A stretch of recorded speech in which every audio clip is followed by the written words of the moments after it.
السلام علیکم ورحمۃ اللہ وبرکاتہ۔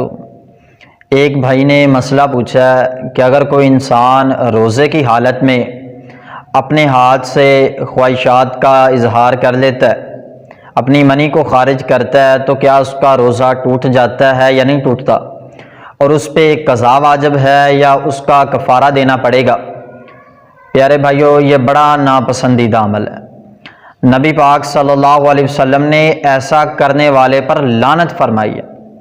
آپ صلی اللہ علیہ وسلم نے اپنے ہاتھ سے منی کو ظاہر کرنے والے پر یا اپنی دونوں ٹانگوں کے درمیان اس کو رگڑ کر اپنی منی کا خارج کرنے پر نبی پاک صلی اللہ علیہ وسلم نے بڑی سخت وعید فرمائی۔ ایسے بندے کے لیے نبی پاک صلی اللہ علیہ وسلم نے لعنت فرمائی ہے۔ اور دوسری طرف صحیح بخاری شریف کے اندر حدیث موجود ہے، حدیث کا نمبر 5066 ہے۔ نبی پاک صلی اللہ علیہ وسلم نے فرمایا، اے نوجوانوں کے گروہ، تم نکاح کرو، تم میں سے جو استطاعت رکھتا ہے وہ نکاح کرے، اور جو نکاح نہیں کر سکتا وہ روزہ رکھے۔ اور اب جس نے روزے کی حالت میں یہ گناہ کیا، یہ غلطی کیا، اب اس پہ لازم ہے کہ پہلے تو وہ اس غلطی سے توبہ کرے۔ دوسری بات، وہ انسان، اس کا روزہ ٹوٹ جائے گا، اور اس کا روزہ ٹوٹنے کے بعد اس بندے پہ کفارہ لازم نہیں ہوگا۔ ہاں البتہ اس بندے کا روزہ فاسد ہو گیا ہے تو وہ بندہ کیا کرے گا؟ وہ بندہ ایک دن کا روزہ قضا کر کے رکھے گا۔ یہ جو روزہ ہے وہ اس کا قضا میں چلا جائے گا، اس روزے کا اسے اجر و ثواب نہیں ملے گا، روزہ ختم ہو جائے گا۔ دوسری طرف یہ معاملہ کرنے والا نبی پاک صلی اللہ علیہ وسلم نے بڑی سخت وعید فرمائی ہے۔